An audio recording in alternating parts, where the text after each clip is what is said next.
If it is 14 days over patient negative, that is fine. But in between, patient is passed away. We are not supposed not to give any care. Just wrap it up with the same sheet. You should have a separate three Ziploc cover.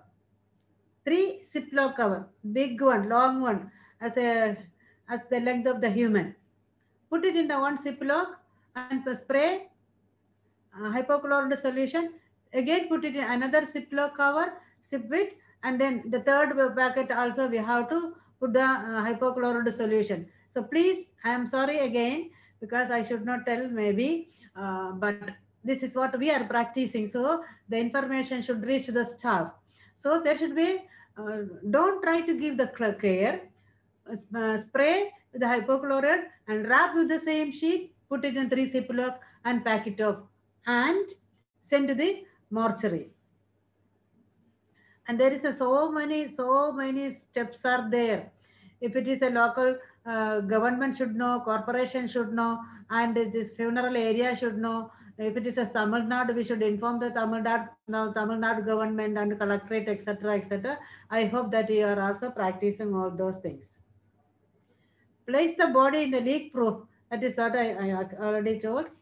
And transportation of the body. The same what we practice early. The same with the full PPE. Minimum 2 staff, maximum 3, not more than that. Nobody should stay near the positive case without a full PPE. And controlling visitors. How can I control the visitors? No visitor is allowed for these patients. But if it is anybody want to stay, for an example, for a baby, then the parents, whoever stay with the baby, should be screened for it. And next is quarantine. Quarantine means there are so many ways of quarantine. The recommended duration of quarantine for COVID-19 based on available information is up to 14 days from the time of exposure. Quarantine means there are different type of quarantine. Once staff is positive, admitted, after 14 days discharge, went home, take 7 days quarantine. And another one, positive case exposure, primary contact or secondary contact exposure, for them also need quarantine. But again, primary contact and secondary contact. Now the latest information they told us, if they are traveling inside the Kerala, no need quarantine. Because see, we just finished Onam, we just finished Bakrid, and people are not gone home. So many are stuck in the hostel. So there is a question, when I can go home? So just imagine, now we are having so many cases, but we should not spread with all the distance, with all the facility, whatever we heard, we can go, but it should not be exposed with the positive cases.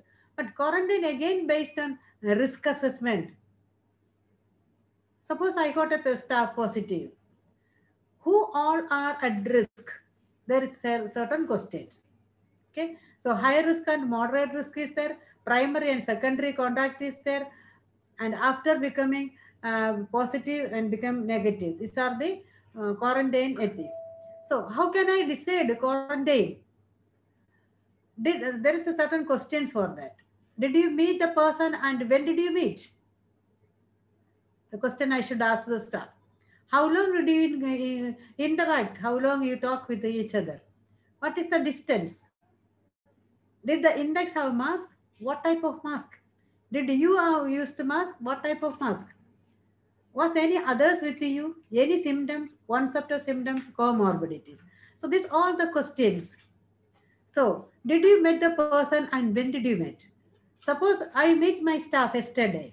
Then I am at high risk. How long I talk? Maybe 1 minute. I said, hi, hello, how are you? I just left. So that there is no risk for that. But I stay with my staff. I ask her so many questions and this and that, etc., etc. Then at risk. So whether I use mask, what type of mask? Whether I use 2-layer surgical mask or a 95 mask. So Based on all this, whether I use a face shield, whether I stay more than 1 feet away or less than 1 feet, these are the questions. Was any other with you? So from that I can get, maybe there is another one person also with this staff. Maybe she is also high risk. And any symptoms, then any symptoms of like fever, headache, throat pain, etc. See, one time my one staff voluntarily report what she said. Since this morning she spray in her uniform, the spray is not smelly. So she thought, "Oh, what happened to me?" She went and checked. She was positive. Only that is the symptom.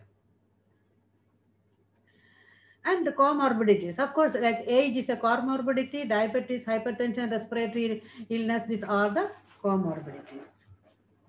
So instruction for the patient. Those see, we are sending the people to the home isolation now. So home isolation, patient use a triple layer mask, discard after 8 hours. Mask should be discarded only after disinfecting. Patient must stay inside the room. These are the isolation or quarantine ethics. And respiratory ethics all the time. Hand must be washed. Don't share personal items. Clean surfaces in the room. So we have to teach them to clean what are the items around them in the room. The patient must strictly follow the physician's instruction and medication advice.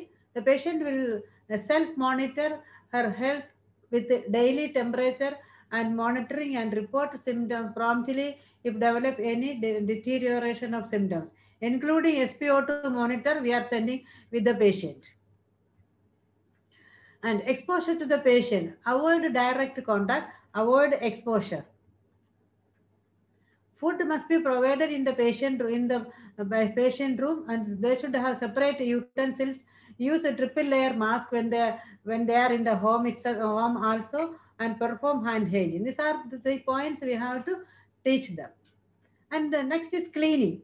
We should identify there are areas, high touch surfaces, floor, walls, corridor, linen, toilets, etc., etc. And we are using hypochlorite solution. High touch surfaces. What does it mean? High touch surfaces. These are the high touch surfaces. Wherever we frequently touching, that is known as high touch surfaces. These high touch surfaces, we should use 1% hypochlorite solution in this situation. That means for COVID-19. And walls and ceilings, also we should use hypochlorite solution. Corridor for this case. And linen, we should dip in the hypochlorite solution. Toilet, we should use detergent. Non-critical equipment, stethoscope, etc. We can use alcohol. I mean 70% alcohol. We can use it to disinfect. And and and end of the day, there are some points to give you take home message. I say that what is that? Sanitize your hand. Don't forget to clean your hands. Wash hand frequently. Wear mask, face shield. Keep safe distance. Avoid going to crowd. Avoid touching eyes and nose. Drink hot water frequently. Wash mouth frequently. Take bath after COVID duty or after coming from outside. Before entering and interact with your people, take bath. See, wash mouth. What does it mean? Wash mouth. No, maybe we think we are washing mouth. Of course, we are washing. See, in our mouth, just under the tongue, you just try. There is a biofilm forming. So the biofilm forming can accumulate the viruses there. So mouthwash also very, very important. And drink hot water frequently. Make sure nearby you there is a flask with hot water, or provide hot water in the nursing care point. So let the girls to drink hot water. And latest information, when we go to the home isolation, we are giving vitamin C and vitamin B complex also. So let the girls to take those medicines also. It is not harm. Vitamin B complex is not harm. Vitamin C is not harm. Otherwise, you can take lemon juice. So to sum up, living with COVID, it is in your hand. Please wash your hand, use full PPE, isolate the case if it is necessary, identify your staff, and self-report. If you have any signs and symptoms, report to the authority that I have to see the doctor. So thank you very much. Thank you, ma'am. We have got a few questions for you. Moving to the question section. Thank you. For you. The first question for you is, what are the major factors which we should consider to prevent cross-contamination while working in COVID ICU? What are the? What are the major factors? Major factors, yeah. See, there is no PPE. Sometimes there is no PPE. That is a major disadvantage for us. Okay, so make sure the dedicated staff is there and the training is given to the staff when the decision making by our nurses to use the PPE when I should use PPE. And of course, the staff, comorbidities, there are staff sometimes, even the egg also having different comorbidities. Just avoid them. And dedicate your infection control nurse. Let them to go and see whether they are really practicing or not. See, sometime our patient used to call me and tell, Aisha, your staff I did not see today. Sorry, ma'am, they will come now. So what I will do, leave everything, I will go there. Yes, madam, can I help you? Oh, so patient satisfaction is my focus. Can I move to the second question, ma'am? Okay. How to dispose the contaminated mask in home setting? How we can dispose the contaminated mask? We can burn it or we can bury it. Okay, ma'am. After disinfecting. Okay. Always remember, see, we can see the mask in the road also. See, that time I feel I should call that guy to tell him, this is not the way to dispose the mask. So we can see, suppose we are using mask. So see, I am in the office, there is no yellow bucket. So what I should do, I should go to the area where there is an yellow bar available. Then I will remove my mask and I will spray microshielded and wrap it up and I will dispose it to the yellow bucket. In the home, we can do the same thing. Can I move to the next question, ma'am? Yeah. How long does the sanitizer affect after it has been applied on our hand? It is like, see, hand sanitizer, it can be used every 30 minutes. But you see, if you are using gloves, on the top of the gloves also you can use sanitizer. Yeah. Next question for you is there any chance of reinfection for a person who was already infected with COVID-19? After 3 months. After 3 months. After 3 months. Okay, ma'am. Thank you, ma'am. In spite of your busy schedule, we are very grateful for giving us wonderful section, which is the need in this present scenario, focusing on our healthcare workers' safety. Thank you so much, ma'am. Thank you. You're welcome and thank you also. Okay, ma'am. Anyway, I am in Trivandrum and Kottayam, for me the same, but I was so scared whether I will be able to give you lecture today or not. Thank you so much, ma'am. Yeah. We appreciate that. Okay. Now I request the participant to type their queries in the chat box. So moving to our second section, we have with us... Shall I leave? Yes, ma'am. Sure, ma'am. Thank you so much, ma'am. Thank you. Okay, bye.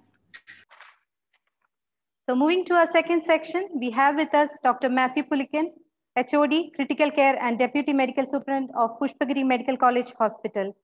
Dr. Matthew Pulikan is an alumni of Kasturba Medical College, Mangalore and Rajiv Gandhi University Health Science, Bangalore.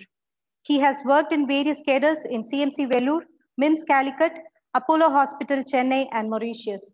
We are pleased to have an experienced person doing a fabulous work in this department. We welcome you, sir. Thank you. Thank you very much. I'll just put the screen on 1 minute.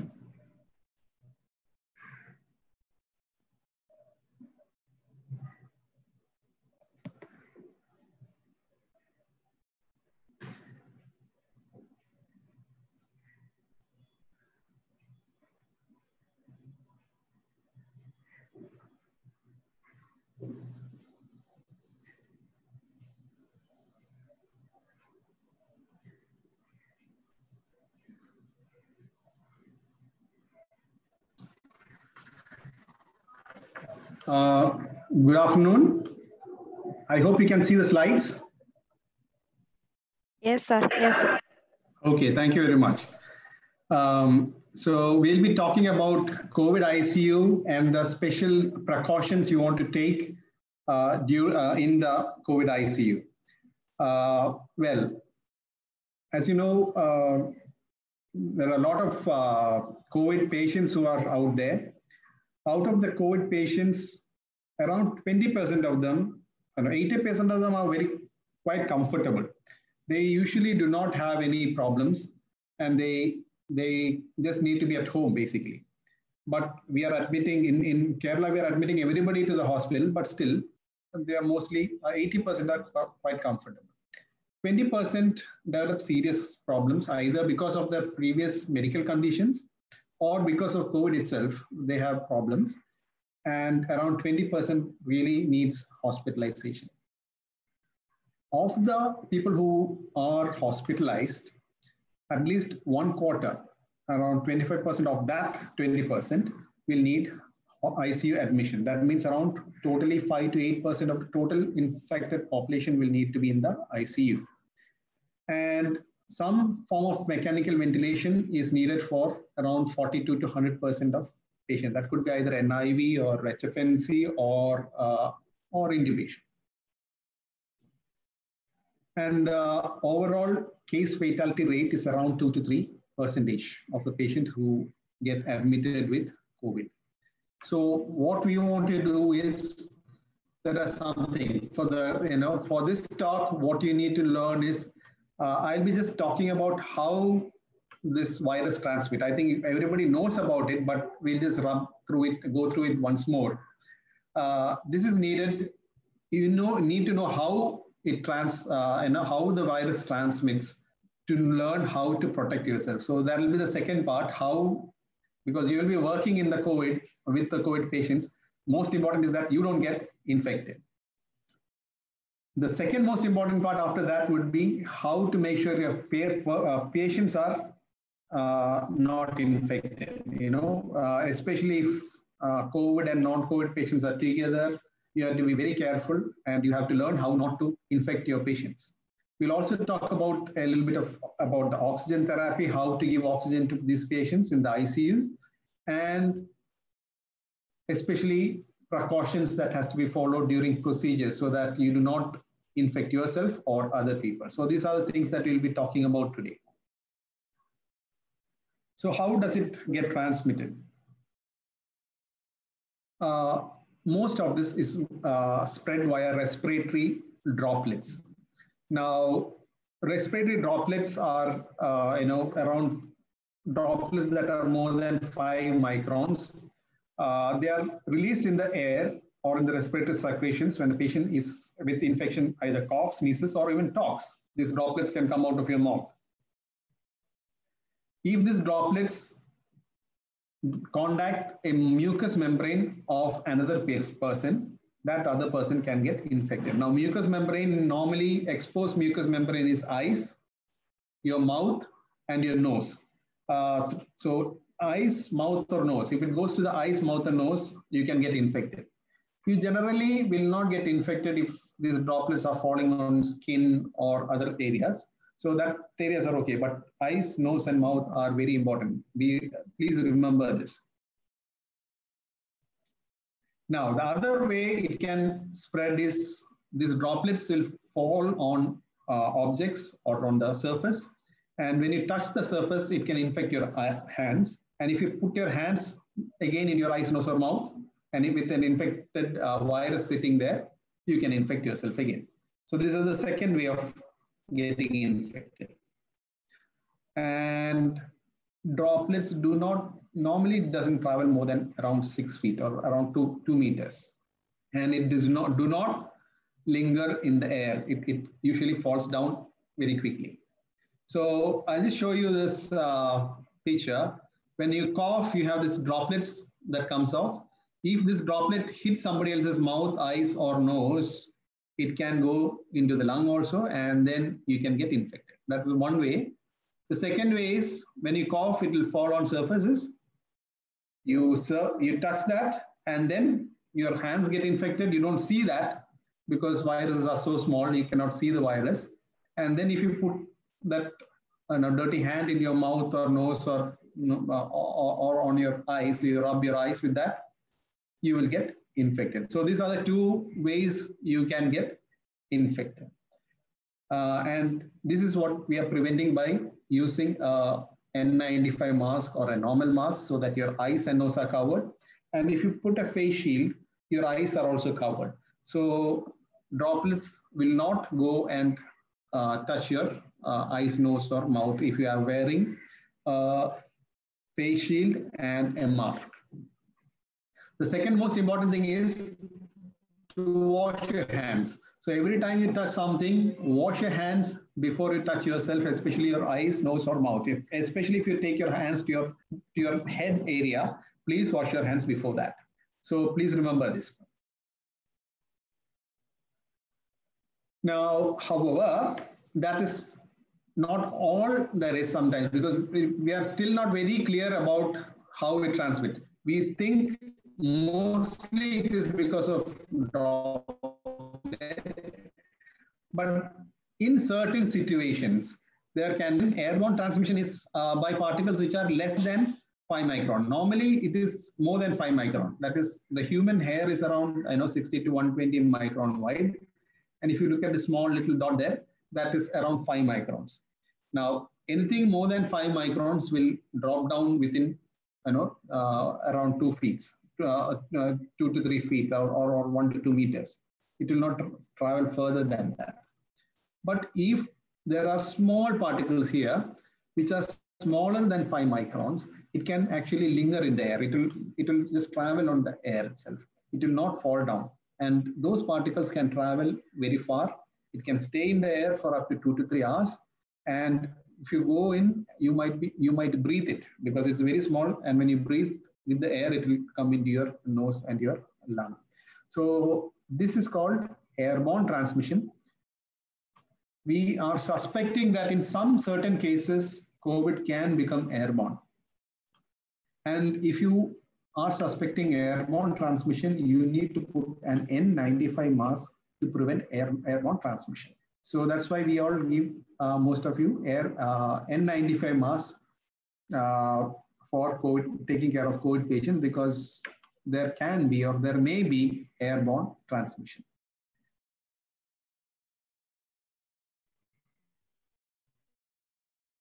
So when does this airborne transmission occur? Now, airborne transmission occurs while there is when you do certain procedures. Now, these procedures like endotracheal intubation, open suctioning, when you suction, open and suction somebody after who's intubated, nebulization, manual ventilation, that is with an ambu bag ventilation, disconnecting a patient anytime from the ventilator, non-positive, non in NIV or HFNC, if you are doing tracheostomy, bronchoscopy, or if you are doing CPR, there is a possibility that aerosols can be generated. So there are a couple of other this thing like colonoscopy or bronchoscopy or endoscopy which are also aerosol generating, but generally not done in the ICU. These are the procedures that are commonly done in the ICU, which are aerosol generating. So now we know how this is spread. Now you have to know how to protect yourself. And protecting yourself is proper PPE. There are 2 ways to put PPE.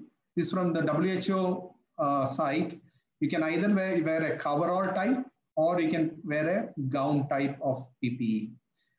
Both are okay, but be very careful. You should know how to put it on properly. If you don't put it on properly, there can be problems and you might get infected. So please learn how to put it on properly before you go. I am not going to go on how to put it on because this has to be taught to you, by somebody who knows how to put it on, and they have to teach you how to wear it. So before you go to the ICU or any COVID area, learn how to put on the PPE carefully. And more importantly, learn how to put on your N95 mask. If you look at that, shields or goggles can be worn. These type of shields that we are using is fine, but the goggles, those covered goggles or this type of goggles, if you can see this type of goggles are needed if you're wearing goggles, not those spectacle kind of things. Spectacles are not enough. That will not give you eye protection. Either covered goggles or a face mask is needed. And more important than donning is how to doff properly. If you are careless while doffing, your hands might get contaminated, and then you can put that contaminated COVID into your own mouth, so or eyes, and you can get infected by that. So be very careful while doffing. Follow the step meticulously and be careful. Otherwise, you might get infected. Another thing that I commonly see is people using two masks. Some people put a normal 3-layer mask and then put a N95 mask over that. Please don't do that. If you're wearing an N95 mask, for it to be effective, there should be nothing under the N95 mask. No beard. If you are having beard, please shave them. Otherwise, N95 mask will not work. So proper clean face has to be there, and nothing at all should be between the N95 mask and your skin when you're wearing N95 mask. So what are the other things that you have to look at? Of course, it is hand hygiene. Again, the most important thing, that's why I put it 3 times here, because that is the most important things that you have to do. Strictly follow the 5 movements of hand hygiene. You will be having gloves. Use the alcohol hand rub on gloves. I heard somebody asking how long it will work. If you are using alcohol, while the alcohol is wet, it will kill off all the bacteria. That's it. If you're having chlorhexidine on top, chlorhexidine works a little more longer. That's why sometimes some of the stand-ups have chlorhexidine and alcohol. But pure alcohol will work when it is wet. It will kill the bacteria when it is wet, and after it is dried, it doesn't have any effect. Use extreme of caution. Again, I'm saying be careful while doffing. After doffing, if there is any exposed areas like neck and face, you can wash it. Ideally, it is always better to take a bath and change clothes after you doff from a COVID suspected area. So this is how you protect yourself. Now, the second part is how do you protect patients? Now, always cohort COVID positive patients together. All the COVID positives can be together, because they're all positive, there's no problem if you infect one person with COVID positive to the other. So it will not transmit. Anyway, they are positive. But be very, very careful about suspect patients. When you have suspected patients in an ICU who are not, patients who we have sent the test, the test have not come yet. When those kind of patients are there, the problem is one person can be positive, the other person can be negative. And if you are going to one person, touch him, and then go and touch the other person, you can transmit the COVID. So ideally, for suspect patients, you need 1:1 nursing care so that people do not infect somebody. And again, when you are with suspect patients, always think the patient you are with is positive and all the other suspect patients are negative. So don't transmit COVID from one to other. If you have to go from one patient to another suspect patient, always change your outer glove and outer gown, put a new gown and glove, and then go to the second patient. And once you help that patient and go back, again, think the other patient, first one is negative and this one we are helping was positive. So again, change your gloves, gown, wash your hands, of course, and then go back. So this is to protect patients who are suspect. Those are the patients you have to be very careful about. Please do not infect anybody, any suspect patients who are negative with COVID when you are treating them. Now, the third part of the thing is about oxygen delivery or oxygen therapy, because oxygenation is something that you have to keep on looking all the time and change the oxygen targets accordingly. The nurses by the bedside should know how to titrate oxygen therapy. So the most important part is you want to keep oxygen between, if you're giving somebody oxygen, it should be between 90 or 96%, except in COPD patients who can be a little less, they can be maintained between 88 and 94%. Make sure you are going to avoid hypoxemia and more importantly, avoid hyperoxia. Don't give too much oxygen also. Giving too much oxygen is also bad for the patient. So if anybody with an oxygen is getting more than 96%, please take that oxygen off. So how do you give it? If you want to keep it between 90 and 96, you start with nasal cannulas. Just look at the steps, how we go. You can start with 2 liter nasal cannula. You can go up to 4 to 5 liters of nasal cannula oxygen. If patient is not maintaining 90% with nasal cannula, you go to Venturi mask. You start with 24% on Venturi mask, and then you keep on going up to 60% on Venturi mask. This is to know how much FiO2 you're giving to that particular person. Venturi mask, you know how much FiO2 you're giving, so use Venturi mask. And if it is, even if you're giving 60% and patient is still not maintaining 90%, then go to HFNC. HFNC can start with a flow of 20 and FiO2 of 40, and then go up to a maximum flow of 60 and FiO2 of 60. And if the patient is still not maintaining, start NIV. That is non-invasive ventilation. You can start with an FiO2 of 40 and PEEP of 5 and keep going up to a maximum FiO2 of 60 and a PEEP of 12. And if the patient is not maintaining 90% saturation with this, then you will have to think of intubating and ventilating the patient.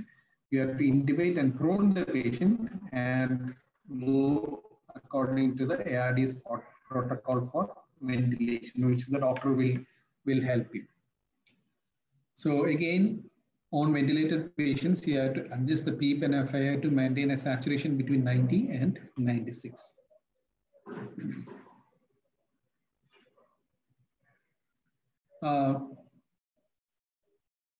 Now, oxygen therapy in COVID-19 again, if the patient is not maintaining oxygen therapy or gets saturation or get tachypneic, that is respiratory rate more than 35, or not tolerating, you can move to the next higher mode. On maximum NIV, if patient is not maintaining saturation of 90% for more than 4 hours or not tolerating, intubate. If saturation of if more than 96 for more than 15 minutes, titrate down FiO2. So if it's more than 96 for more than 15 minutes, better come down on FiO2. And if the patient is comfortable at the lowest level of each modality for more than 6 hours, move to the next lower modality. And once the patient is off oxygen for 24 hours, think of moving to the ward if the patient does not have any other problems. Only COVID, patient is stable enough, you can even shift to ward. Another thing that you want to do in the COVID ICU is self-proning. Encourage patients with COVID to spend as much time as feasible and safe in the prone position or on the sides as much as possible. You know, you can keep them on and you can turn to one side or the other, but prone most of the time if possible, while on oxygen or HFNC or even on NIV if they tolerate. If the patient tolerates, ask them to self-prone. We have found that it improves oxygenation. It helps patients become better faster. So self-proning has been quite good. So these are things about oxygenation that I want to tell you about. And now we'll go to the fourth part of the for this talk, that is precautions that to be followed during procedures. How do we use rationalized bed in COVID ICU? You would have seen most of the COVID ICUs have negative pressure beds, and some beds are not negative pressure. So who should go to the negative pressure beds and who can be on the normal beds? patients who have high risk for aerosol generation has to be in the negative pressure beds. So high risk for in the aerosol generation are patients who are on HFNC, patients who are NIV, or patients during intubation needs to be in the negative pressure rooms. Patients who are not on oxygen or only on nasal cannula or on Venturi mask or post-intubated patients can be on the normal non-negative pressure rooms. All COVID patients on oxygen devices should wear a mask over the device to minimize aerosol generation or droplet spread. So patients should not be like this. This is a patient on Venturi. Don't put them there. The same patient with a mask on the Venturi. So this is how you want to keep patients in the COVID ward. Put a normal mask on top of your Venturi. Or you can put a N95 mask, but a normal mask is sufficient generally. Another modality that is very useful is high flow nasal cannula, which we are using more and more in these patients. This is our machine. We connected. We have a ventilator which is connected to the humidifier, and from the humidifier, the air goes to a nasal cannula which is connected to the patient. So this is our machine here in our hospital. Different types of machines are available. Some have a dedicated high flow machines. Some have flow oxygen blenders and humidifiers. So please get familiar with the machine in your ICU and learn how to connect the circuits in the machine in your ICU when the patient when there are no patients. So when in the middle of the night when you suddenly need to put somebody on an HFNC, you should know how to connect it. So please, when you are free, learn how to connect all these circuits.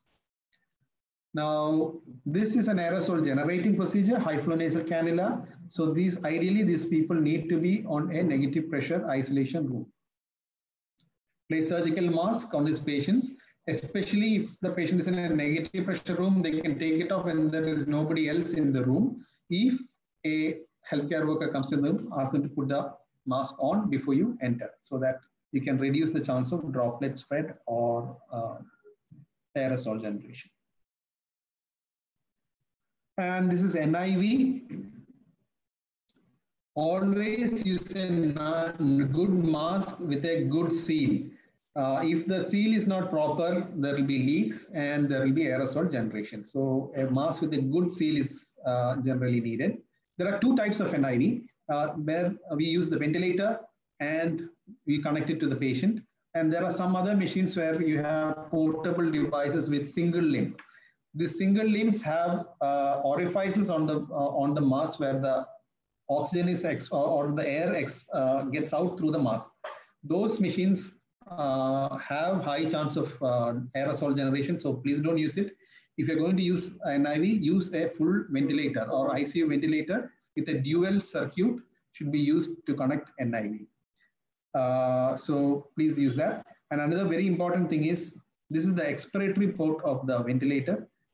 On the expiratory port, put a filter so that the air that is expired from the patient will get filtered. The virus will get filtered here and only clean air will go out. Otherwise, no virus will go and contaminate your or your ventilator, or neither will it come out and contaminate you. So please put that bacterial viral filter in the expiratory port, and you should also put one in the inspiratory port. So always put that while you're using either an NIV or a ventilator with a COVID patient. You should put two viral filters on both the limbs. Nebulization is also, as I told you before, associated with aerosolization. So avoid as much as possible aerosol nebulization in the COVID ICU or the COVID wards. Instead of COVID nebulization, you can use MDI with spacers. Now, metered dose inhalers are also as good as spacers if you use it properly. They say 4 puffs of metered inhaler, 1 puff, 1 minute interval during inspiration. If you take, it is nearly as good as doing one nebulization. So you can use it instead of nebulization, much less chance of spreading aerosols. So, yeah, and we can also connect this MDI circuit to MDIs to the ventilatory circuit. Especially, I will show you, especially some of the closed suction catheters have MDI ports that we can connect the MDIs to. So you can give MDIs to patients who are on ventilators also. And suctions. Every time you suction, you have to open the ventilator, the ET tube. And every time you open the ET tube, you're going to cause aerosol generation. So please do not disconnect ET tube for any patients who are on ventilator. And put closed suction. So this is a closed suction catheter with a suction, and the suction is actually attached to this. And because it's closed suction, there is no aerosol generation at all when you're using this. So for COVID patients, please always use closed suction. Intubation is the other most important problem. Intubation is very high risk for droplet dispersion in COVID with in patients with COVID. Droplets and also aerosol generation is very high during intubation. So intubation also should be performed in the negative pressure rooms. Ideally, if you have a video laryngoscopy, ask them to use video laryngoscopy so that the person who's doing the intubation can be a little more further away and less chance of getting infected. And bag masks, those ambu bags should be avoided if possible before and after intubation. Now, if you have no option but to use it, use a filter here. You know, you can see this. You're connected the ambu bag, there's a filter, and then you put the mask. So when the expired air normally comes out through this area. So if you put in a filter here, you will get a filtered air, so less chance of aerosols of the virus coming out and infecting you. So please do put that filter there when you use an ambu bag. If at all you have to use an ambu bag. Whenever you are planning to intubate somebody, make sure your ventilator is ready and your ventilator circuit with the filters, the HME filter, the BV, the viral filters on that side are all connected, and also the closed suction is connected and ready. Keep everything ready so that once you intubate, you can just connect the patient into the tube. So make sure everything is ready before the patient is intubated. Otherwise, you will have to keep on using the ambu bag for till everything is ready, and that can again spread COVID. Now, cuff pressure. Please check your cuff pressure with the cuff pressure monitor, and cuff pressure should be kept around below 30. That is around 25 to 30 should be kept so that there is a tight seal between the cuff and the tissue. If you put too much pressure, there will be mucosal damage because the blood vessels will get closed and the mucosa will get actually necrosed here. So you cannot get too high a pressure, and if you put too low a pressure, air will start leaking around there. So you need to keep it between 25 and 30, and you should check it daily. Daily, actually every time you shift changes, it is ideal to check. What about extubation and weaning? Again, some people use low pressure systems to the pressure support to wean, and some people use a T-piece trial to wean. For patients who are with COVID, don't use T-piece, use the low 5.5 pressure support PEEP for weaning. Extubation also can cause airborne this thing. So extubation also, you should take the patient from a COVID area to a negative pressure room to extubate. In that area, please make sure you have low flow and high flow oxygen systems are ready, so that in case you need to give something like oxygen or NIV or HFNC, everything should be ready in that place. Before extubation, just before you deflate the cuff, put the patient into the standby mode so that air will not go. Immediately deflate and take it. You have an inline suction catheter. Please keep the suctioning on during cuff deflating and during extubating or taking the tube out. You should have another hand lines. So you need 2 suction apparatus for during weaning. Keep another suction apparatus ready for pharyngeal and oral secretion to suction out pharyngeal and oral secretions. Thank you.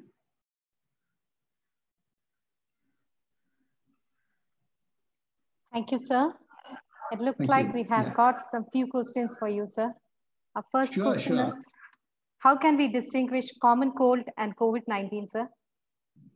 How can we very distinguish? It's very, very difficult to distinguish between common cold and the COVID. The problem is you might have to do a COVID test for that. Generally, the major differences in clinically is that you will have fever, much higher fever with COVID than with common cold. But other than that, you might not have any difference at all because COVID can come without any symptoms at all sometimes. So only way to differentiate is to test. So moving to the next, sir. How to minimize the risk of COVID-19 among patients on dialysis? Very important question, actually. The problem is these patients are, during dialysis, they are kept very close together.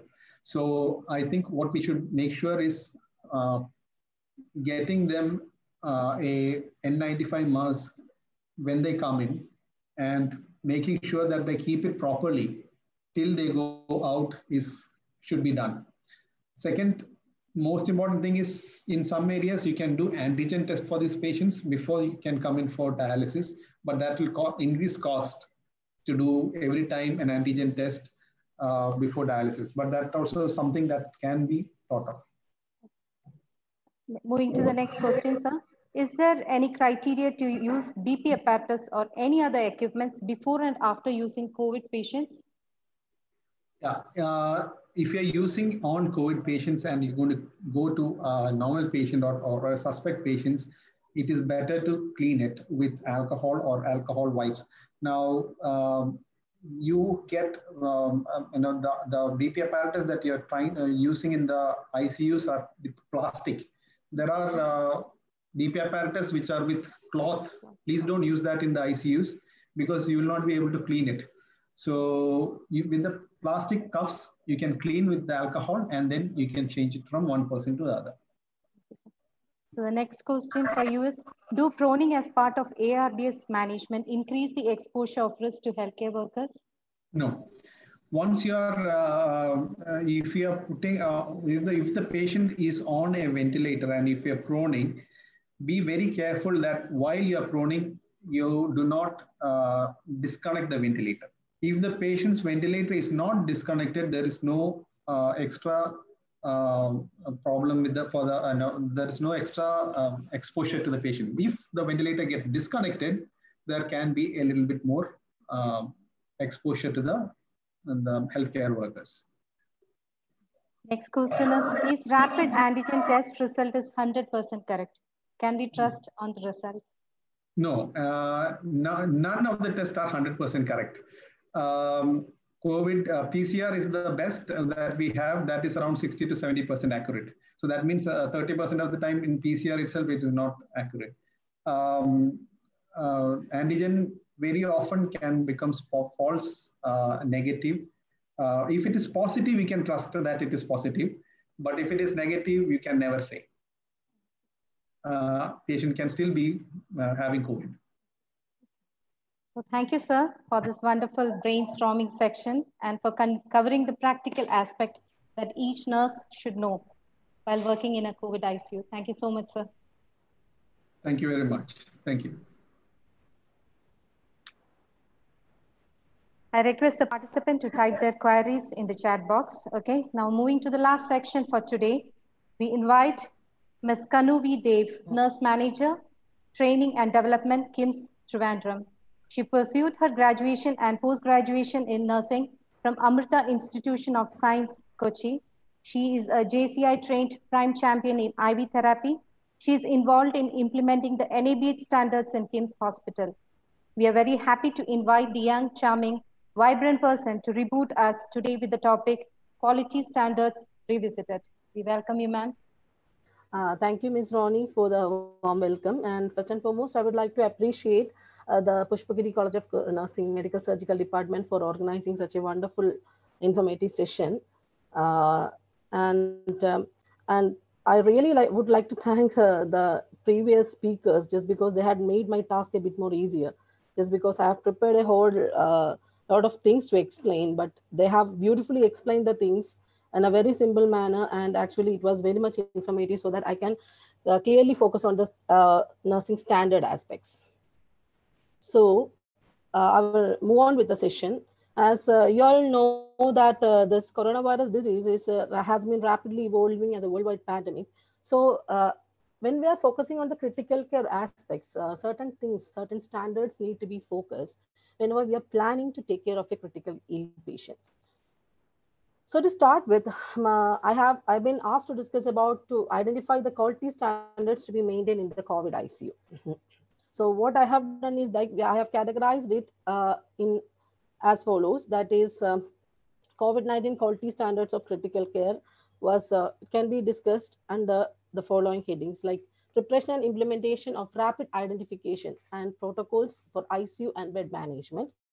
Then provide a sustainable workforce with focus on infection control aspects and to ensure adequate supplies to equip ICU and protect healthcare workers and to maintain quality clinical management and effective communication.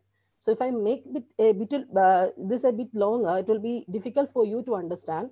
So I have made it a bit more easier by categorizing the standards under 4 headings.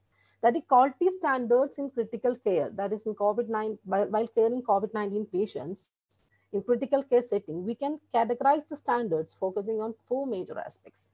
That is considering the space, then regarding the healthcare workers and focusing on the staff, then regarding the supplies, and finally on the standards. So first and foremost, for considering the space for managing a patients and COVID patients in a critical care unit, straight away, the first focus need to be given to standards even when we are planning to design a COVID ICU. And then the rapid identification and isolation of confirmed cases and managing the ICU surge capacity. So whenever we are planning to design a COVID-19 ICU, definitely first and foremost aspect is selecting the unit in your hospital. So whenever a patient is admitted in the emergency medicine, we used to categorize that particular patient based on the symptoms and used to categorize them as category A, B, and C as per the recent GOK guidelines, and we used to segregate them according to their symptoms. So usually category C patients are being placed in the critical care unit. So when selecting the unit, you should take care that this particular unit should be away from other clinical areas without causing not much exposure to another clinical settings. And it should have a negative pressure airborne infection isolation rooms. As Dr. Matthew have explained earlier, it should clearly have a negative pressure airborne infection isolation rooms and used for isolation ICUs. And we will be able to plan accordingly how we have to segregate the patients, like as he have mentioned earlier in his previous sessions, like patients with NIV, a patient with risk for intubation can be accommodated in negative pressure airborne infection areas, and in patients who's under oxygen therapy, or the patient is under post-intubated patients, can be segregated on the non-negative pressure airborne infection areas. And third thing is regarding the standard need to be focused regarding the use of adequate PPE, not only during care and also during the resuscitation. Usually, critical care areas are areas where emergency conditions can occur at any time. So the major aspect we need to look into it, that whenever you are into a resuscitation, you will be running out of emotions, and you will sometimes even forget we are not fearing we are not adequately secure or not. In that case, what we need to look into is like before doing a resuscitation aspects, as per the HA guidelines, now we are focusing first. The first aspect is first focus is given for the care of the healthcare workers. So before resuscitating the patient, you need to look into whether you are wearing the proper personal protective equipment to protect yourself.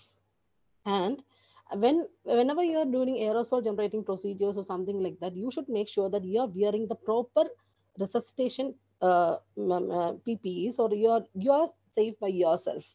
And even if whenever you are resuscitating the patient and critical care unit, you can minimize the number of core team members. That is usually in our normal scenarios. Usually, other staff will be there to help you with the things. So you can limit them. So the core team members can only take the charge of the patients whom they are taking care of. All those things need to be taken into consideration. And the fourth aspect is that whenever you're planning or designing a COVID ICU, you need to look into the transport checklist and the protocols. Definitely, as Aisha madam have mentioned in the earlier session, patient transport plays a vital role in while caring the COVID patients in a critical care aspect. And usually we focus on point of focus care in the particular setting, and we limit the transport. Even if we need to transport the patient from an emergency department to the critical care unit also, we need to establish proper transport checklist, and proper protocol should be there for the hospital that need to be looked into. Then for operating the critical care procedures also, we nowadays we usually recommend for the use of PAPR, or powdered airborne purifying respirator can be used, and this will minimize the chance of aerosol generation and risk related to that. So in this picture, you can just see the A section usually focus on setting of the ICU. That is, it should be having a negative pressure isolation room should be there and should be adequately spaced. And you can always opt for sliding doors so that it will minimize the transmission. And in picture B, you can focus that how the team are resuscitating us, or providing a cardiopulmonary resuscitation for the patient. So whenever you are doing, you can minimize the staff, and you should make sure that you are just wearing the proper personal protective equipments. So that need to be considered. And the third picture shows transportation. So that aspect need to be considered. Just make sure that you are maintaining or you are following a intra-patient transport checklist for COVID-19 patient, as well as you have to establish proper protocols, how to transfer the patient, who all people need to be involved. In our setting, we specifically have a COVID-19 transport team. So once this team is alerted, this particular person from each sector is usually intimated, and they usually take care of this. And definitely, they will run the transport in a very smooth manner. And the fourth one is, whenever you are involved in operating a critical care patient, definitely you need to look into more or improved use of personal protective equipments like powdered airborne purifying respirator and all those things. And the second aspect regarding the spacing is like rapid identification and isolation of confirmed cases. So you have to maintain the second standard operating procedure you have to make is like whenever a patient is admitted in the emergency department, how we have to categorize the patients accordingly. So usually we used to categorize the patient as per the GOK guidelines, we used to categorize as category A, B, and C in our setting. So we used to segregate from, if the patient is detected positive from the emergency department, which area the patient have to go. That there should be a clear, efficient triaging protocol that need to be prepared, and there should be access to rapid diagnostic testing. So as you all know, usually we have a pharyngeal or lower respiratory tract swabs, and as Dr. Matthew have already explained, RT-PCR is considered to be some more effective than the other test. And then there will be provision for chest X-ray and ECG and blood test as per the government guidelines. So after identifying, you have to decide and categorize them accordingly, and you have to which all patients need to be moved to which place have to be decided then and there. So there should be a clear protocol for that as well. And the third one is the most important one, that is maintaining ICU surge capacity. So in the present scenario, when we go for the normal press release every day, we used to see that there's an increased surge of patients day by day. So we have to increase the capacity of the critical care unit as well. So in that case, we have to, as per the guidelines suggest, it is about, we have to expand our critical care areas 20% above the baseline capacity. That is usually recommended. And you have to find identification of alternatives. So we will be specifically identifying one particular area for providing critical care for the patient. And in spite of this, you can always go for alternative sites by suspending the elective cases, and you can always use the high dependency unit and post anesthesia care units by suspending the elective cases. And you can also go with cohorting as well. Cohort the patients and take care so that you can accommodate more patients and you can provide more care. And the third aspect is that when there occurs, third aspect and the major aspect is that when there occurs a mass issue, like you have to take care of a emergency mass critical care practices. In those settings also, we should be get ready to attempt mass critical care. You should be ready to provide mass critical care aspect as such. In that case, we will be running short of ventilators, but without reaching the ethical and legal the aspects of the patient, you will be ready to accommodate the patient by identifying alternative methods. Like you will be able to identify high flow nasal cannulas, NIV for managing instead of ventilator to some extent. So you'll be ready with that as well. So you should have a specific protocol for that as well, how you will manage emergency mass critical care practices. So thing is, like, we are into a scenario like now, we are into the scenario like now, so we are in a process of developing as well. Our institution is also in a mode of developing how we can manage emergency mass critical practices. That is regarding the first aspect, that is space. Now we will go to the second aspect, but that one is the most important aspect. And before going to this session, I would really thank Aisha madam and Matthew sir for making my session a bit more easier, just because they have beautifully covered the proper infection control practices and all those things in their session.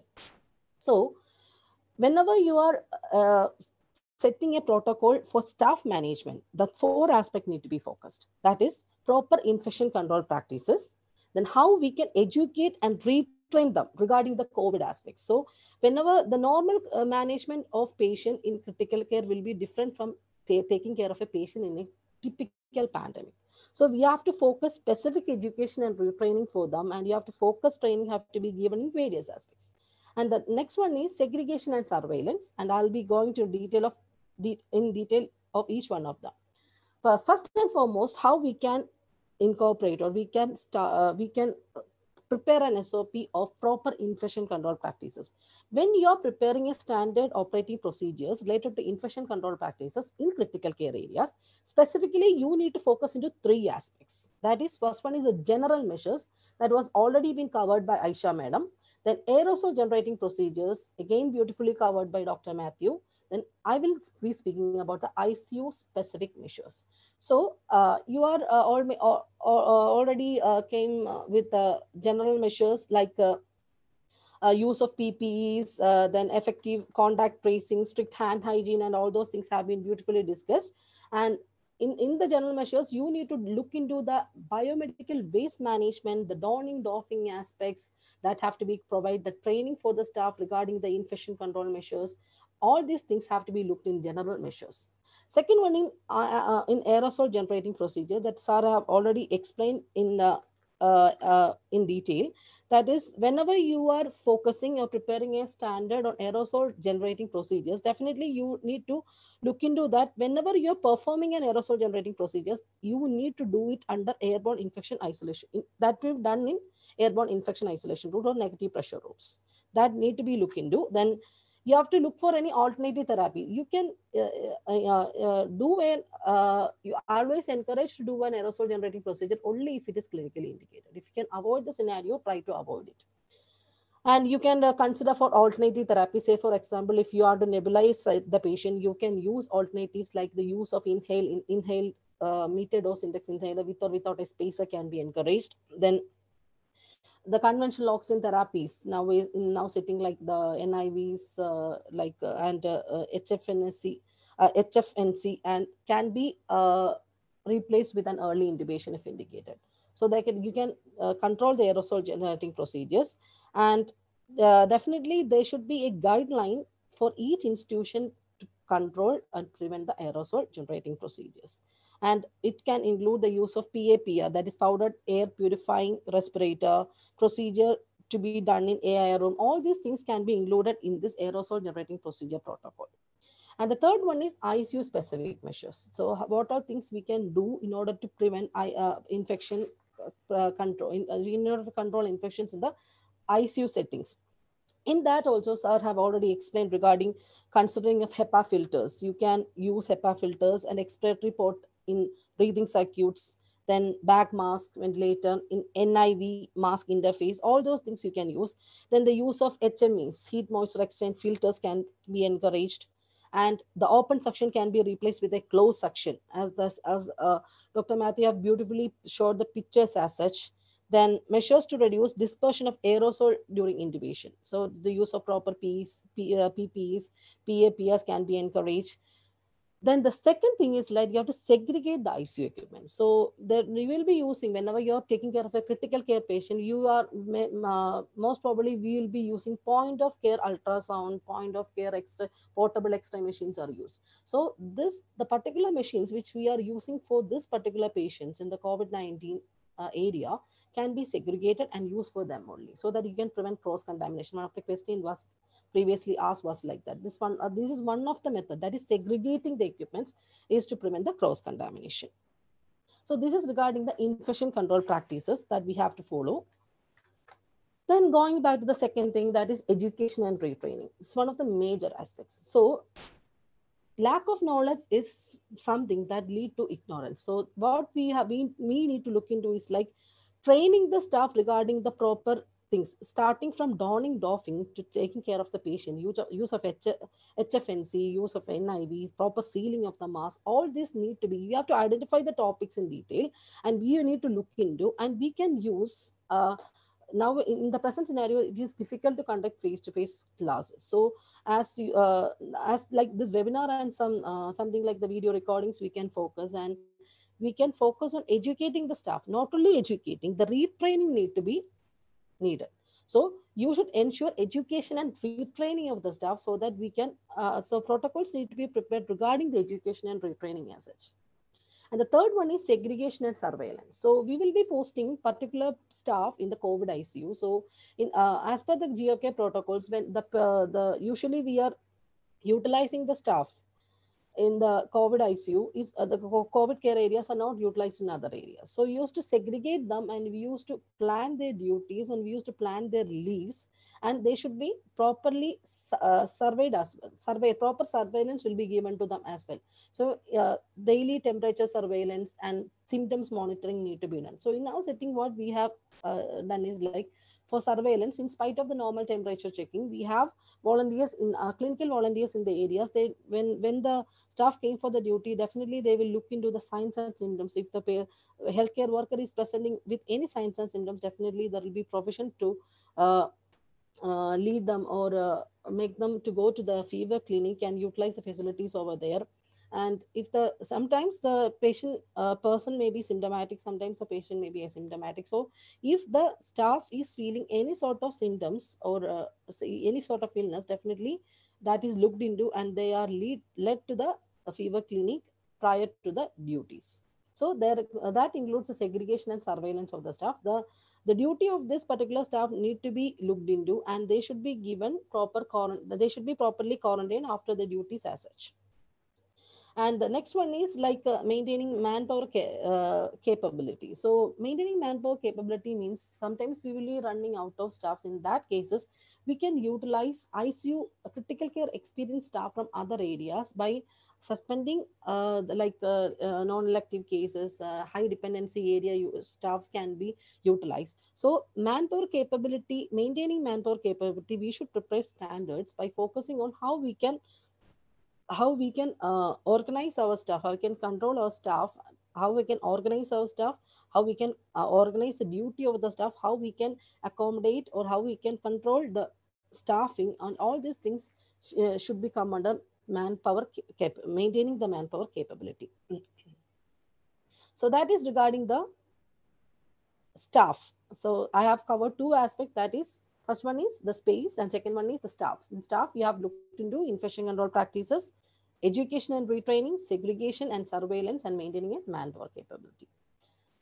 And the fourth one is regarding the supplies. So whenever you are focusing on the ICU supplies, equipping the ICU with needed supplies and generous use of PP, that has been explained in the previous session. So we should have adequate equipments and supplies to manage the patient in the critical care units. And in order to prevent cross-contamination also, we have to segregate the menus. That need to be looked into. That practice need to be looked into. So, and we have to we have to focus on the generous use of PP as well.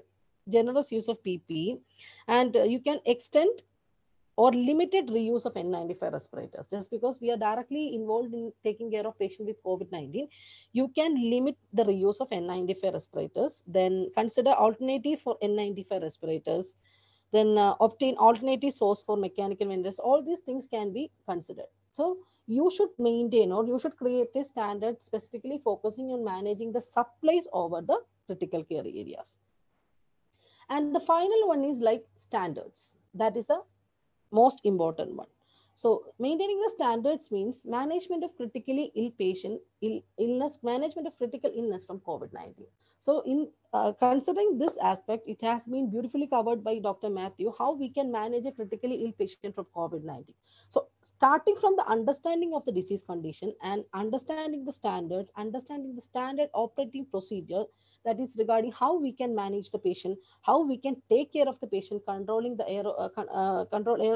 controlling the aerosol generation procedures, precaution to be taken in aerosol generation procedures, then how we can segregate the staff, how we can do on the staff surveillance. All these things usually come under the management.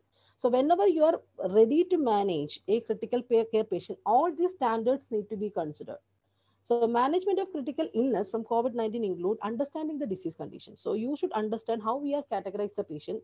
And usually we used to take very critically ill patient in a setting.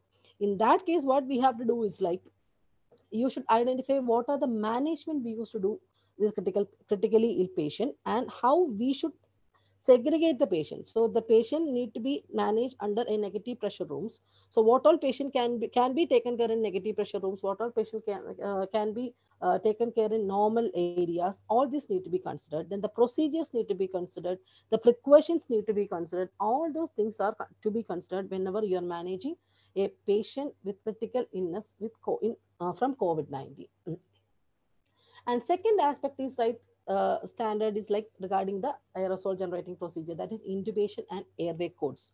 So whenever you're planning for intubating a patient in a critical care unit, certain focused things need to be are suggested by the standard authorities. That is, it can be categorized under 4 headings. That is like preparation, intubation, post-intubation, and if needed, transportation. So while preparing for intubation, you need to identify whether the intubation is clinically indicated. That's a major thing. You need to identify whether intubation is really clinically indicated. That you can do with an ABCDE assessment, as we usually follow in our setting to identify patient deterioration, follow with an ABCD assessment. Before resuscitating the patient or before doing an aerosol generating procedure, intubation being an aerosol generating procedure, make sure that you are done with the PP and it is properly covered. And you have to prepare the articles for the intubation and airway, breathing devices, breathing circuit, everything have to be ready. And the major indicating factor is that whenever you are taking care of patient in COVID-19 patient, use of HEPA filter. Filters need to be used. In between, as Dr. Matthew explained, you need to use filters in between a back mask, in between the ventilators. That will decrease the chance of aerosol generation. And the second step is like after preparation, definitely we will go to the phase, that is intubation. When intubating the patient, you have to pre-oxygenate the patient for 5 minutes as usual. Then you have to consider the PEEP with bag mask ventilation, consider nasal cannula for apneic oxygen, and all these things have to be considered. And whenever you are intubating, make sure that you're properly sealed, and you can also use a hood to prevent splashing. Then post intubation also, you have to confirm the position. So usually we used to confirm the position after in the emergency settings. Usually confirm with the 5-point auscultation. But with this PP and all, it is difficult for you to auscultate, just because it is difficult for to fix the stethoscope on your ears. So difficultly, in order for a 5-point auscultation, definitely you can straight away go to a waveform capnography for fixing. So you should be thinking it in an earlier manner, and you should prepare the equipments ready for that. Then whenever you're transporting a critically ill patients, that needs to be considered, just because that should be depending on clear protocol. Just because we are transporting an infected patient, so infection prevention aspect need to be incorporated in that settings. And the second one is regarding the airway codes. So whenever we are having airway codes, we are having code blue teams in our setting. So whenever it is confined to a critical care unit, it is better to train the in-persons or in staff inside the critical care units, and you can use a special team for resuscitating the COVID patient. So considering the rapid response team and considering the considering the code blue team in your setting, you can organize separate teams for COVID-19 to take care of COVID-19 patients and non-COVID patients that need to be considered. And there should be proper intensive care outreach in all the settings. And whenever you're planning for emergency procedure workflows, there should be a clear protocol. All this need to look into in preventing and transmitting the infection. That is the effective thing. And the most important standard that is even recommended by the NABH is like effective communication. That plays an important role. So what do you mean by effective communication? How can you say that a communication is effective, or when did a communication become effective? A communication become effective when the thing that is delivered from the sender is received by the receiver in a proper manner. If I say you something, if it is usually taken by you in a very well manner, definitely, and if you understand the things in a very well manner, that indicates that the communication is effective. So in the present COVID scenario, it is very difficult to maintain an effective communication, just because we have to maintain our care with multidisciplinarity. So whenever you're establishing a standard, definitely you should incorporate it into the hospital protocol manual, so that each and everyone can go on with it. So different departments will be incorporated in maintaining the particular care, like engineering department will be there, housekeeping department will be there, infection control department will be there, then the frontline nurses will be there, then the quality personnel will be there, doctors will be there. Everyone will be involved in the patient care. So it is really difficult to communicate each and every aspect for them. So whenever we are establishing a protocol or policies, make them accessible to all. So it will be easy for them. So before doing a procedure, before entering an ICU, they can just go through the protocols and procedures what we have created, and it will help them to increase the integrity in the care, as well as to decrease the rate of transmission of disease condition. And the last one is like family involvement. So whenever we are involved, family involvement is one of the major aspects. Just because it's a COVID-19 scenario, we cannot allow any visitors in the COVID-19, especially in the critical care areas. But it is their right to know about their dear ones. So it is our responsibility to communicate with the patient's significant others and to update them regarding the patient condition. So nowadays we have, to avoid face-to-face interaction, we have many other methods of interacting with the patient bystanders. You can utilize them. And in the family involvement and decision making is one of the major aspects we need to look into. So all these standards need to be considered, other than considering the space, staff aspects, and the supply aspect. So this is how I have organized the contents in focusing on caring a patient in a critical care scenario. So to wind up with, have already discussed you about with something regarding the quality, and it is up to you that whether you will create a protocol or standards in your unit. Creating a protocol or standard is not enough. Maintaining is the important thing. So quality is like buying oats. If you want nice, clear, fresh shots, definitely you may pay for a fair price. However, if you can be satisfied with the odds that have already been through the house, that become a little cheaper. That's the thing. So thing is like definitely creating a protocol, a policy or standard is not enough. Practicing them is enough. That is needed. That not enough. That is needed. Practicing them is needed. That you need to look into. So it is everyone's responsibility to look into. I would like to wind up with this. So focusing on the questions. Thank you so much, ma'am. We have got some few questions for you. Sure. So the first sure. is how to manage the patient file in COVID area. How to manage the patient file in COVID area. Usually we used to focus on a decreasing documentation. Usually paper, we in our setting, what we have done is like we have limited it in EMR, and limited hard copies are usually used. Hard files are limited, and we have already make arrangements for our staff, and we have decreased our documentation as such. So that's a pilot for them. So only focused documentation, we have cut short our documentation, and we have focused on focused documentation in electronic medical records. That is usually recommended using. Okay, ma'am. So the next is, in a checklist for transporting a COVID patient, what components has to be included? Definitely, actually, definitely. While we are preparing a checklist, we have to look into almost all the aspects.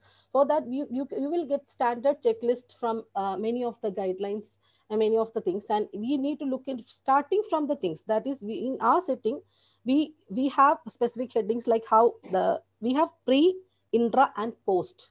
That is three portion are there in our intra-hospital transport checklist. So suppose we are transporting a patient from emergency department to a critical care unit, 3-level checking need to be completed. Starting right from the emergency department, the staff who is transporting the patient have to pre-check the things regarding the ABC, starting right from the ABCD aspect regarding the supplies, equipments, regarding the staff, regarding the lines and tubings if the patient is having. All those have segregated, we have segregated our checklist likewise. And during intra transport also, they need to monitor the things. We are instructed to monitor the things, and they will fill it once they have shifted the patient to the ICU.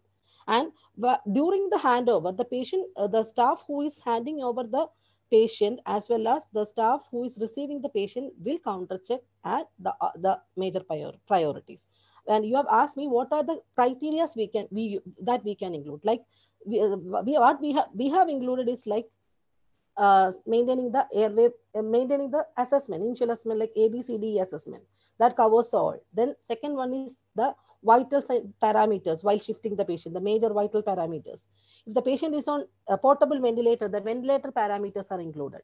Then next one is the lines and tubings. The patient is having any lines and tubings, any oxygen, or that is supplies are included. And finally, also the final assessment of the staff patient is also included. And once the patient is shifted, it has to be checked and countersigned by the staff who is shifting, the staff who is receiving, then the doctor in charge, as well as the nurse in charge of the critical care unit. That is how we have designed our critical care transport care checklist, and we have integrated it in the emergency, in the electronic medical record as well. That's the. Thank you, ma'am. The next question is, what all steps has to be taken in segregation of patient? In segregation of the patient, that I have already mentioned in the session. Like whenever we are segregating the patient, the first and foremost thing, we have to have a clear protocol right from the triaging area to segregate the patient. So we should identify, as per the GOK protocol, Government of Kerala protocols, in our setting, we are following it category A, B, and C. Like category A with mild, without symptoms, category B with mild symptoms, and category C with severe symptoms needing critical care patients. So in our setting, what we have done is like we have identified 2 floors for receiving the COVID-19 patients with A and B category. And 1 floor is identified only for receiving the suspected cases. So we have to segregate the confirmed cases as from the suspected cases. So 1 floor is clearly identified to receive the suspected cases, and we always have established an ER extension as well, just because we cannot pool the patient for a larger time in the ER. So we have identified an ER extension as well to accommodate the patients who are waiting for the bed and for the results. That's the first one. Second thing is like we have clearly identified 1 floor for positive cases with mild symptoms. That is category B. In that also, we have cohorted them. We have cohorted them, that is a twin sharing room is usually given, just because if you are providing a single room for the patient, we cannot accommodate much patients. If you're, that's a need we used to provide, but usually cohorting the patient, as Dr. Matthew have already told, we have cohort the patient just because both are positive. And I am saying it with the 100% confidence just because I am a post-COVID person, victim. So I have been segregated like that. I have been provided with a, even if I requested for a single room, definitely I have been cohorted with another person. So with a, we can cohort and care the person. And those who need critical illness, they are also, we need to look into is like, we need to accommodate them in areas where negative pressure ventilation is there. And there also we can segregate the pair depending upon need of care. If they need a high flow next cannula therapy, then an IV, that is, patients who are prone for developing aerosol generating procedures need to be accommodated or need to be taken care of in a area where there is having a negative pressure ventilation. Clear? So, and other person can be accommodated in other less risky areas. That is how we can segregate. Moving to the next question, can we cross use the equipments between COVID patients? Ideally, in our setting, we are not encouraging the cross usage. That is, I have already explained regarding the segregation of equipments. I have mentioned in the early standards. So in critical care areas, in our setting, we are not cross using the equipments, and considering, and we used to identify, so like point of care equipments like ultrasound machines, exportable X-ray machines. We have a specific machine for that area only. We are not cross using. And regarding the BP apparatus and all those things, that since they're having, we are having, say, in the same area, we can use just by disinfecting. And it has been recommended by the WHO, like we can use alcohol swabs, and we have to use that plastic type cuffs instead of that cloth type one. That's the thing. Okay. The next question is, if we are infected, what is the incubation period to become positive? So actually, that is a really, really tough question. Actually, I am also in a query with that. Actually, it is like, it has been told like 3 months period is usually considered to be safe. And but studies are going on based on that, and we have to move on with that. Just because I have also learned like it is 3 months period is a risk-free period, but but I have heard, I have recently read in some other journal, like in COVID virus with other strains are affecting the person who are already been affected. Different strain is getting affected. That need to be looked into. So studies are always, I am also moving with that. Okay, one more question, ma'am. Is burying or burning of dead bodies safe in the patient present COVID-19 time? Actually, we usually recommended burning usually recommended, and usually that need to be looked into. Then infection control, as madam have already told you, like that depends upon the you have to follow the guidelines that have been given by the government. That usually changes. Okay. Thank you so much, ma'am. Thank you, ma'am, for the energizing our participants with your great presentation. Thank you so much, ma'am, for being with us. Thank you so much. Thank you. And I really appreciate your effort for conducting this particular thing. Thanks for your nice participation and organization. I once again thank all the organizers. Thank you. Thank you so much. Okay. So it looks like we have covered all our questions. Is there anything before a wrap up? Is there anything? I think it's a no. Okay. So the feedback forms are provided in the chat box. I request the participant to kindly fill the forms. The e-certificates will be issued after we get your feedbacks. So kindly fill your feedbacks. Okay. So now I request Ms. Subi Aip, Assistant Professor, Pushpagiri College of Nursing, to propose the vote of thanks.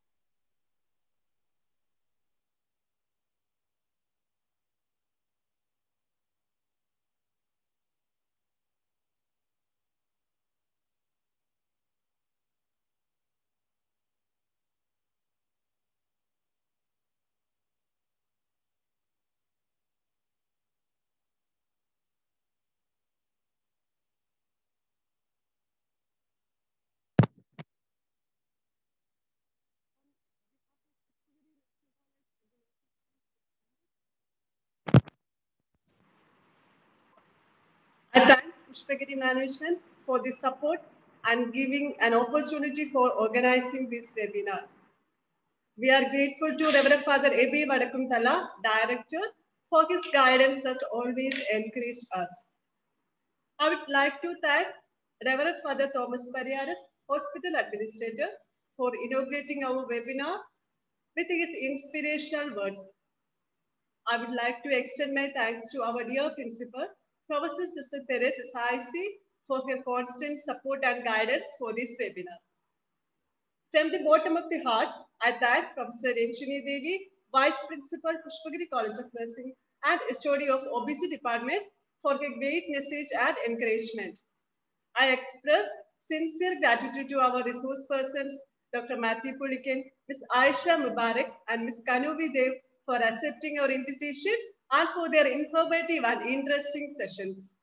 I owe special thanks to Marvin sir and Thomas sir for the support right from the beginning to conduct this webinar through Zoom platform.